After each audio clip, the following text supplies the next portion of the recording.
अस्सलाम वालेकुम अज़ीज़ तालबात, मुकालमा नंबर 4 के साथ साल अव्वल के लिए हाज़िर हैं। मैं फ़ायज़ा। दो दोस्तों के दरमियान इम्तिहान के बारे में बातचीत। खालिद और राशिद इम्तिहानी सेंटर से बाहर आ रहे हैं। आप अपनी पसंद से कोई भी नाम कर सकती हैं। दूसरे नंबर पे आप लोग यहाँ पे लड़कियों का नाम भी लिख सकती हैं। खालिद: कहो भाई अरशद, पर्चा कैसा रहा आज? अल्लाह के फजल से बिल्कुल तसल्ली बख्श हो गया है। तुम कहो। क्या बताऊं यार, मैं तो कई सवाल छोड़ आया हूँ। वो क्यों? मैंने जो सवाल याद कर रखे थे उनमें से कोई आया ही नहीं। अब लिखता तो क्या लिखता, लेकिन पर्चे में निसाब से बाहर तो कोई सवाल नहीं आया था। ठीक है, मगर तुम ही बताओ, क्या तारीख की पूरी किताब याद करना मुमकिन है? मैंने ख़ास सवाल याद कर रखे थे। ख्याल था यही इम्तिहान में आएंगे, लेकिन यहाँ तो मामला ही उलट हो गया। कमबख्त ने ऐसे ऐसे मामूली सवाल दे दिए जिन्हें गैर ज़रूरी समझकर मैंने कभी हाथ भी नहीं लगाया था। ये ज़रूरी और गैर ज़रूरी की बात भी खूब रही। इसका मतलब है कि तुमने पूरी किताब का मुताला करने की तकलीफ़ ही गवारा नहीं की। कह तो चुका हूँ कि पूरी किताब को हिफ्ज़ करना हम गरीबों के बस की बात नहीं। ये काम तो तुम जैसे किताबी कीड़े ही कर सकते हैं। गोया तुम्हारा ख्याल में किसी मजमून को मुकम्मल तौर पर तैयार करना एक फजूल हरकत है। बस चंद मोटी मोटी चीज़ें रट लो और इम्तिहान पास कर लो।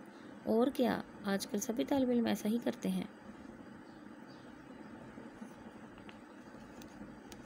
लेकिन इसका नतीजा भी तो देख लिया तुमने। रटे हुए सवालात इम्तिहान में आ गए तो बेड़ा पार, वरना बीच मंझदार। इस चीज़ ने हमारा तालीमी मेयार बिल्कुल तबाह करके रख दिया है। खुदा हमारे हाल पर रहम करे। वैसे भी मेरे पास इतना वक्त नहीं था कि मैं सारा कोर्स पढ़ लेता।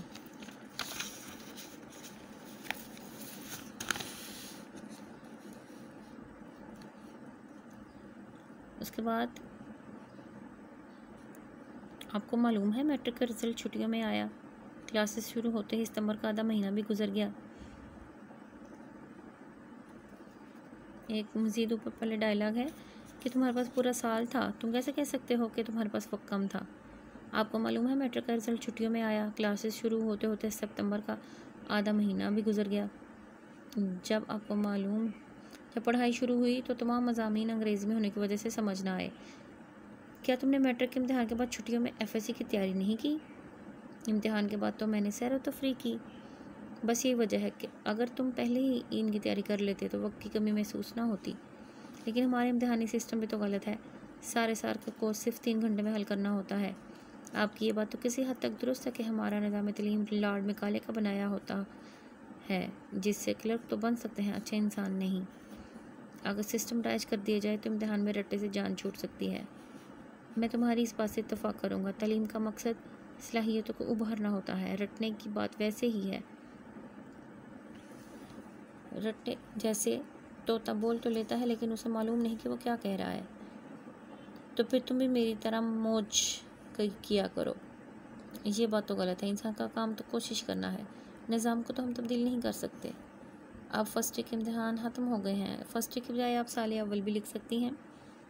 मैं तो नई क्लासेस तक किताबों को हाथ नहीं लगाऊंगा। अगले साल फिर यही हाल होगा। तुम्हारा ख्याल है मुझे अभी से तैयारी करनी चाहिए? मैं तो यही चाहता हूँ। ठीक है, मैं भी आपकी तरह सरसर पढ़ने की कोशिश करता हूँ। अल्लाह हाफिज़। पढ़ाई के बारे में दो दोस्तों ने गुफ्तगू की। इम्तिहान के हवाले से भी ये बात हो सकती है। मुकालमा नंबर 5, वक्त की पाबंदी के बारे में दो दोस्तों में मुकालमा। अरे मजीद साहब, आइए आइए, मैं तो कई रोज़ से आपको याद कर रहा था। अस्सलाम वालेकुम। वालेकुम अस्सलाम। आइए तशरीफ़ रखिए। मालूम होता है आप इस वक्त कहीं बाहर जाने की तैयारी कर रहे हैं। हाँ, मुझे एक दोस्त के यहाँ जाना है, मगर ज़रा ठहर कर चला जाऊँगा। आप तशरीफ़ रखिए। इत्मीनान से बातें करते हैं। यूँ ही मिलने के लिए जाना है? ये दोस्त ने मदऊ कर रखा है जी। उन्होंने चाय पर बुला रखा है। कोई वक्त भी मुकर्रर है? 3:45 तो होने को हैं। तो फिर क्या हुआ, 4:15 तक पहुँच जाऊँगा। माफ़ कीजिए, ख़ास वक्त पहुँचने का वादा करना और फिर जानबूझकर देर से पहुँचना मेरे नज़दीक बड़ी नामुनासिब बात है। आपकी तरह अगर हर मेहमान यही सोचे कि 10-15 मिनट देर से पहुँच जाऊँगा तो मेज़बान बेचारे की तकरीब तो खाक में मिल जाएगी। लेकिन अब आप भी तो इतनी मुद्दत के बाद तशरीफ़ लाए हैं, आपसे कुछ देर बातें कर लूँ। नहीं भाई, मेरा ख्याल तो ये है कि इस वक्त आपका बैठकर बातें करना किसी तरह मुनासिब नहीं। लीजिए, मैं चलता हूँ। कहाँ चल दिए, सुनिए तो ज़रा। भाई देखिए, बात यह है कि मैं वक्त मुकर्रर करके नहीं आया। जिस दोस्त ने आपको बुला रखा है इसने आपके पहुँचने के लिए ख़ास वक्त दे रखा है, इसलिए आपके वक्त पर इसका ज़्यादा हक है। लेकिन ये बात भी तो बड़ी मायूब लगती है। कि आप मुझसे मिलने आए और मैं आपके आते ही चल खड़ा हूँ।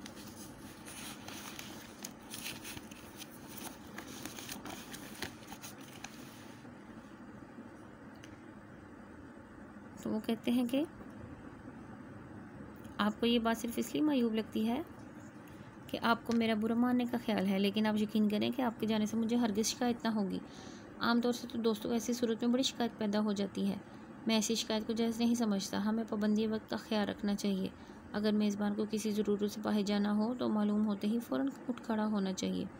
बात तो आपने हर्फ ब हर्फ सही की है। अच्छा तो मैं चलता हूँ, आप कल इसी वक्त तशरीफ़ लाएँ, इंशाल्लाह मैं हाज़िर होऊंगा। खुदा हाफिज़।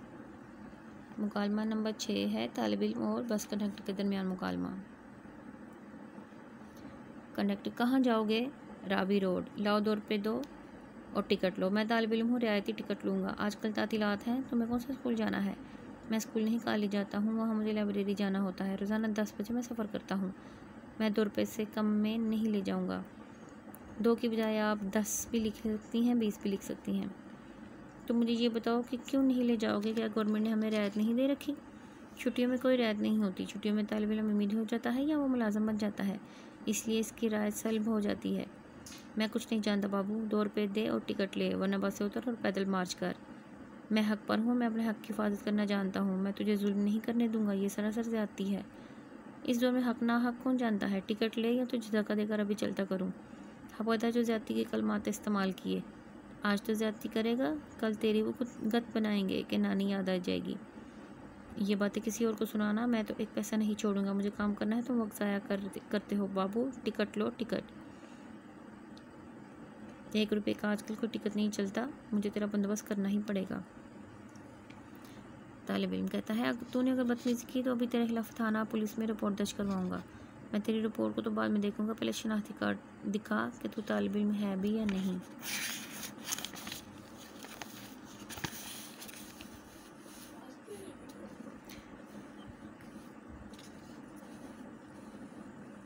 ड्राइवर कंडक्टर से मुहतब होता है कि तालिब इल्म के पास शनाख्ती कार्ड है तो टिकट में रियायत कर दो, और अगर नहीं तो पूरा किराया चार्ज कर ले। लड़ाई झगड़े का कोई फ़ायदा नहीं। कंडक्टर, मैं लड़ाई से नहीं डरता, बड़े बड़े लड़ाके देखे हैं, 2 मुक्के नहीं खाते भाग जाते हैं।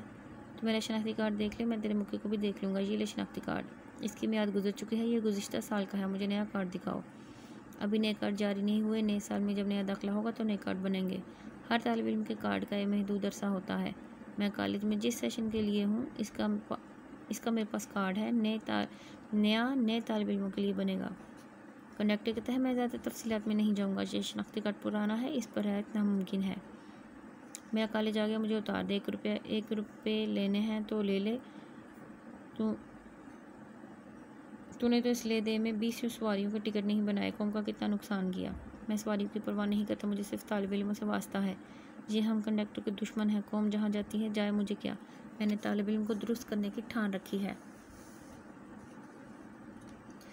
कंडक्टर को बाहलाक होना चाहिए, आज के तालिब इल्म कल के हुक्मरान हैं, इनसे तुम्हारी दुश्मनी क्या मायने रखती है। अपनी औकात पहचानो। 1 रुपया रास्ता दो, मेरा स्टाफ आ गया है, वो खड़े हैं साथी, अगर लड़ाई का इरादा है तो नीचे आओ।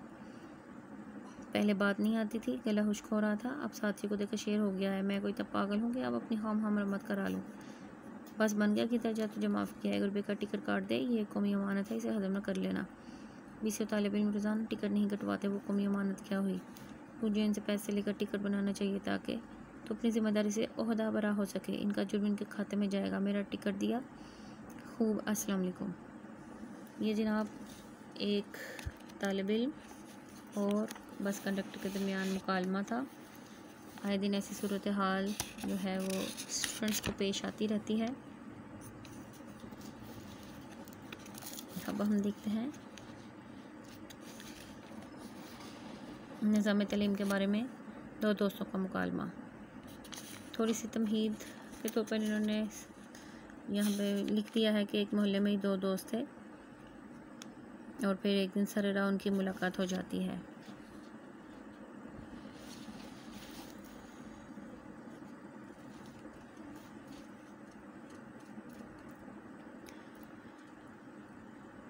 अमजद, यार आओ ना इधर, मेरे साथ गाड़ी में बैठो। अमजद जो बस में चढ़ रहा था वो उतरते हुए कहता है, यार हाँ हाँ तुमने तकलीफ़ की। या कैसी बेगानों वाली बातें करते हो, इसमें भला तकलीफ़ की क्या बात है? कई दिनों से मुलाकात ही नहीं हो रही। भाई मुलाकात हो भी कैसे, हम कहाँ तुम कहाँ, एक नदी के दो किनारे। यार बैठो, छोड़ो इन बातों को और सुनाओ कैसे गुजर रही है। तुम मुझसे पूछते हो राह और रस्म ज़िंदगी, मुझको गम ख़यात ने जीने ही कब दिया। बदले में अमजदसादे एक शेर पढ़ देते हैं जो कि उनके हालात की अक्कासी कर रहा है। हैं ये शायरी कब से शुरू कर दी हज़रत ने? खुदा भला करे बेचारे शायरों का शिकस्त हालों को ज़ुबान दे गए हैं। और क्या कहूँ फरंगी सोचो कई शिकार जहनों को। यार ये तुम कैसी बातें छेड़ दी, आज खैरियत तो है? हाँ भाई हैरियत ही है, सुबह होती है शाम होती है, उम्र यूँ ही तमाम होती है। भाई ये इनकिसारी, आजिज़ी, बेबसी और हालात का मीठा मीठा शिकवा, ये सब क्यों? तुम अपनी गाड़ी चलाओ, तुम्हें इन बातों से क्या? तुम्हें जिस किस्म के तालीमी निज़ाम से वास्ता पड़ा है इसका माहसल लाताल्लुकी है। इनकी जैसी तालीम तुमने हासिल की है अच्छे आला अदारों में, वहाँ लाताल्लुकी ही मिलती है। तो भला इसमें मेरा क्या कसूर है? कसूर तो इस माहौल का है जिसका शिकार होकर हमारा अंदाज़ फ़िक्र लाशऊरी तौर पर तब्दील हो गया है, और यही कुछ हमारे हाकिम चाहते हैं। यार मैंने कभी ये सोचा ही नहीं, ये तुम कैसी बातें करने लगे हो? देखो हालात इंसान को सोचने पर मजबूर कर देते हैं और कुछ कहने पर भी। हाँ भाई कहो, मैं सुन रहा हूँ। हमारे मुल्क में दोहरा निज़ाम तालीम चल रहा है जिसका मैं और तुम शिकार हैं। इस दोहरे निज़ाम तालीम से तुम्हारा क्या मकसद है, मतलब है? देख अंग्रेज़ बहादुर ने हमारे माशरे में दो तबके पैदा कर रखे थे, एक मराआत याफ्ता तबका और दूसरा वो तबका जिसका इस्तेहसाल होता था। मराआत जिनको के बहुत सहूलतें दी जाती थी, और दूसरा वो जिनको बिल्कुल भी हुकूक भी नहीं दिए जाते थे, इस्तेहसाल। यार वो अंग्रेज़ मुझे तो यहाँ से चले गए, वो चले तो गए मगर अपना निज़ाम यहीं छोड़ गए। तुम देख रहे हो जिस किस्म के अदारों में तुम पढ़ते हो वहाँ कदम कदम पर बर्तरी का एहसास पैदा होता है। हमारे यहाँ दो निज़ाम तालीम है, उस हवाले से गुफ्तगू हो रही है। एक अमेरिकन स्टाइल और दूसरा आम देसी। नसीम कहता है हाँ यार ये बात तो ठीक है, हमें किसी महरूमी से कभी पाला नहीं पड़ा। माहौल साफ़ सुथरा, कोई शोरगुल नहीं, अक्सर तलबा अपनी सवारियों पर आते हैं, अच्छी किताबें, बेहतरीन उस्ताद। अब हमारी सुनिए, कई दिनों से अंग्रेज़ी का पीरियड नहीं हो रहा। मालूम हुआ प्रोफेसर साहब का तबादला हो गया है, अब खुदा जाने नए प्रोफेसर साहब कब आएंगे। लाजमी मज़ामिन के पीरियड्स में 200 तलबा की क्लास लगती है और कमरे में सिर्फ 50 लड़के बैठ सकते हैं, और बाकी कहाँ जाते हैं? बस मायूस होकर इधर उधर चले जाते हैं। महरूमी का सबक तो मिल गया ना इन्हें। कोई बात नहीं, ट्यूशन रख लें कोई अच्छी सी। ये भी खूब है, रोटी नहीं मिलती तो मक्खन खा लें। खुदा मालूम इनके वालिदैन किताबों और कॉलेजों की फ़ीसों का कैसे एहतमाम करते हैं। फिर तो इन्हें कॉलेज दाखिल नहीं होना चाहिए था, कोई हुनर सीख लेते। तो गोया आला तालीम हासिल करना सिर्फ उमरा का हक़ है। ये रवैया मखसूस किस्म की किताबें पढ़ने से पैदा हुआ है, वरना तुम पहले ऐसे नहीं थे। पहले मैं कैसा था? मिलनसार, बाखलाक, हमदर्द, और अब एहसास तफ़ाखुर का शिकार हो। ये कोई बुरी बात नहीं, तुम बिल्कुल सच कह रहे हो। जो बीज निज़ाम हुकूमत ने तुम्हारी किश्तजा में बोया था, अब इसमें कोंपलें और शाही फूट रही हैं। यार मालूम होता है तुम बददिल और इंतकाम पसंद हो गए हो। ये बात तो खैर नहीं, अलबत्ता मैं अपनी कौम के किसी ज़हीन तालिब इल्म को माली वसाइल ना होने की वजह से आला तलीमी अदारों में दाखिले से महरूम होता नहीं देख सकता। एक तरफ तो कौम के नौनहालों को टाट का टुकड़ा मैसर नहीं, और दूसरी तरफ महिलात तमाम कमरों में फ़र्नीचर की भरमार और तलबा की तादाद कलील। देखो अब पहली जमात से अंग्रेज़ी लाजमी हो गई है, लेकिन अंग्रेज़ी पढ़ने वाले 80% तलबा को देसी माहौल से वास्ता है। अब इसका क्या इलाज? मुल्क में हंगामी बुनियादों पर तालीमी अदारों को काबिल रिश्क बनाया जाए, इनका एक जैसा निसाब हो, इनमें तालीम के साथ तरबियत का भी ख्याल रखा जाए, बोर्डिंग हाउस तमीर किए जाएँ, बच्चों को तालीमी सहूलियात दी जाएँ।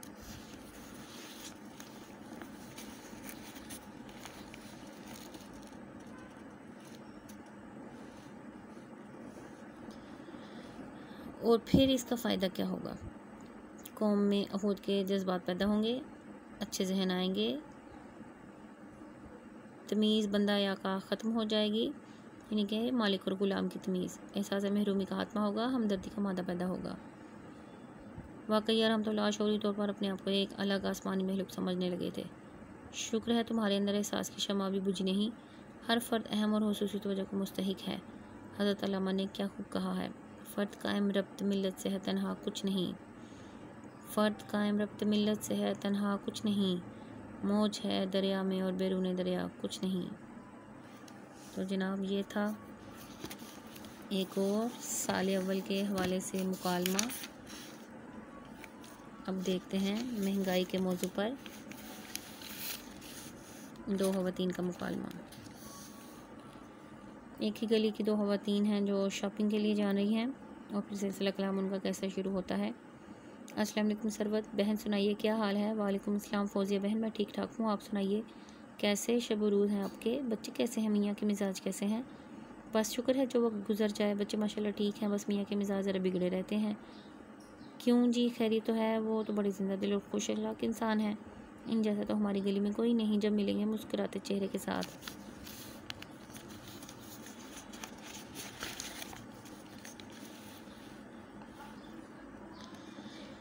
फ़ौज़िया, पहले तो ऐसे थे मगर अब कुछ महीनों से तो खासे चिड़चिड़े हो गए हैं। नागहानी अखराजात आ पड़ने से घर का बजट कई माह से ख़राब चला आ रहा है। मेरे ख्याल में तो यही वजह है इनके मिजाज बिगड़ने की।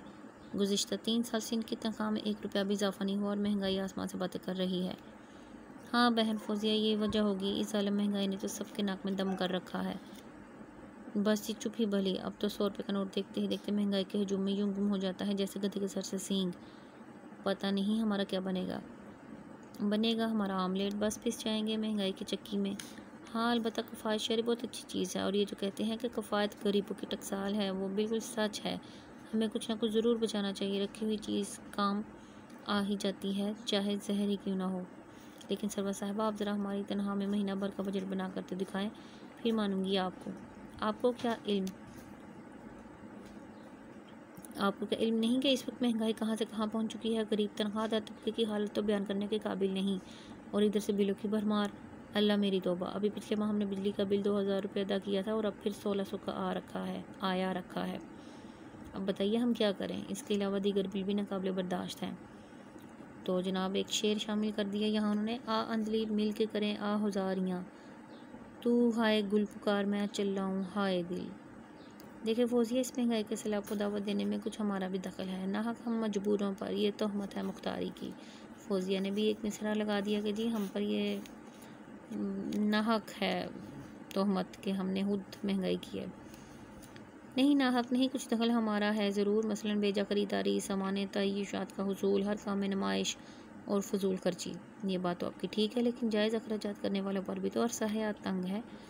बस और किफ़ायत करें भाई, किफ़ायत तो अब ये हो सकती है कुछ खाएं पिए ही नहीं। आलू तक 16 रुपये किलो में दस्तयाब नहीं। इस तरह खुराक की दूसरी अशिया का हाल है। आलू आप जो है यहाँ पे 60-70 कर लें। देखिए इसमें कसूर मुनाफाखोरों का भी है। ये खुर्दा फरोश अब लोग अपनी मन मर्जी कार्रवाई करते हैं। खुर्दा फरोश खुराक का जो कारोबार करते हैं, लेने देने बेचने का, वो खुर्दा फरोश कहलाते हैं।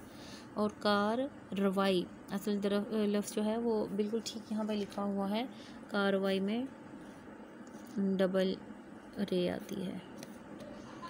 1 रुपये की चीज़ 10 में फ़रोख्त करते हैं। दरअसल जो कौम अखलाक के लिहाज से पस्त हो जाए वो तरह तरह के मसाइब का आज खुद शिकार हो जाती है। अल्लाह करे हमारी कौम को हदायत आ जाए। महंगाई के मौजू पे दो ख़वातीन का मुकालमा है।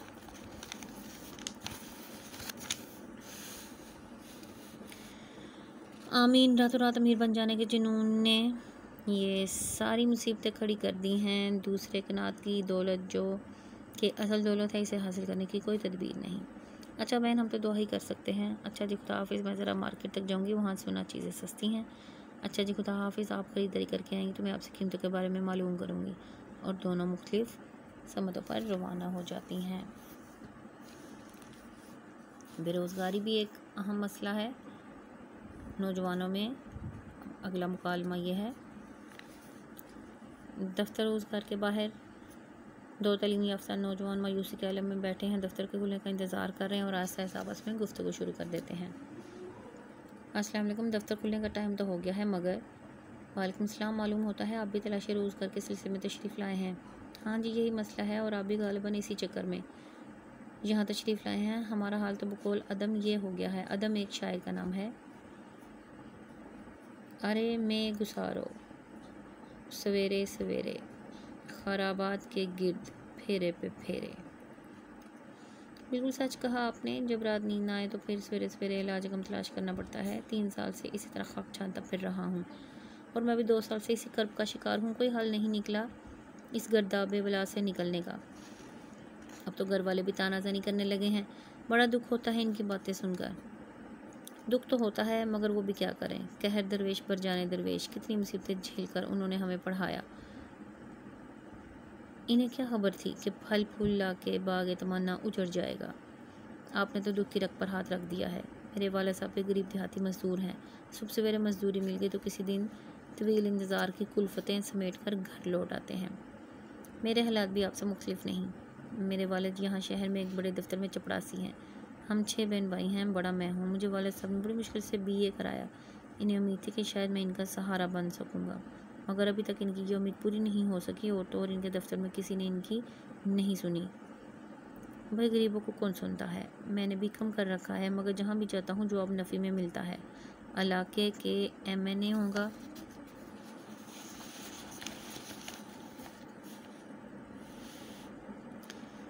इलाके के MNA MPA के पास कई दफ़ा वालिद साहब मुझे लेकर गए हैं, मगर वहाँ टाल मटोल के सिवा कुछ नहीं मिलता। आपके पास 50,000 रुपया होता तो आप कभी मुलाजम हो जाते। ये लोग ज़ुबानी खादम बनते हैं कौम के, सब जेबें भरते हैं अपनी। अच्छा जी, हमारी किस्मत, हुकूमत की तरफ से कोई मनसूबाबंदी नहीं। सारा मुल्क बदनज़मी और अफरा तफरी का शिकार है। महंगाई बढ़ रही है और फिर बेरोज़गारी की वबा ने तो लाखों नौजवानों को अपनी लपेट में ले रखा है। 14-15 साल पढ़ने में सर्फ करने का क्या नतीजा निकला। इससे तो बेहतर था कोई हुनर सीख लेते। अफसोस तो यह है कि रहनुमाई किसी ने नहीं की। हमारे गरीब वालिदैन को खुद कोई रहनुमाई नहीं मिली तो वो हमें क्या रास्ता दिखाते। ये तो हुकूमत या दीगर अदारों का फ़र्ज़ है कि वालिदैन को गाइड करें कि अपनी औलाद को अपनी हैसियत के मुताबिक पढ़ाएं या हुनर सिखाएं। अब तो वो वक्त बीत गया, पछताने से क्या हासिल। अब तो किसी की तरह कोई छोटी मोटी नौकरी मिल जाए। क्या बताएं, अब तो हमें कोई चपरासी रख ले। अफसोस के तलीम याफ्ता लोगों का ये हाल है। मुद्दत से सुन रहे थे कि गवर्नमेंट मुलाजमीन की रिटायरमेंट की उम्र 55 साल कर रही है, मगर ये वादे विसाल के वादे ही रहे। गवर्नमेंट भी खैर मूरद इल्ज़ाम है, मगर वो लोग अपनी सर्विस के आखिरी सालों के मज़े लूट रहे हैं। वो इन्हें छोड़ने को किसी तरह तैयार नहीं। सच तो यह है कि बुज़ुर्गों में भी कुर्बानी और इज़हार का जज्बा नहीं। एक इस्लामी रियासत में नौजवानों के हकूक़ का ज़रा बराबर ख्याल नहीं किसी को। यही बदहाली कई और ख़तरनाक नताइज का पेश ख़ैमा साबित होती है। नौजवानों में तशद्दुद का रुझान, नशे की लानत, चोरी डकैती, राहज़ानी और दूसरे कई किस्म के घिनौने जुराइम का दरवाज़ा ये बेरोज़गारी खोलती है। अल्लाह ताला हम सबको महफूज रखे। हाँ तो देखो दफ्तर रोज़गार का दरवाज़ा खुल गया, चलिए चलकर किस्मत आजमाई करें। मुमकिन है ख़ज़ान से बाहर की शक्ल नज़र आ जाए, इसकी कुदरत से कुछ बैद नहीं। यानी कि अल्लाह ताला सब कुछ कर सकते हैं, उसके पास हर कुदरत है। दोनों नौजवान अंदर जाते हैं और क्लर्क और अकाउंट की नौकरी के लिए सिफारशी खाते हैं। वहाँ पर उनकी कोई भी नहीं सुनी जाती। ये इन पे लिखना ज़रूरी नहीं। बस बेरोज़गारी के हवाले से 2 नौजवानों का ये मुकालमा था जो कि साल अव्वल के हवाले से बहुत अहम है।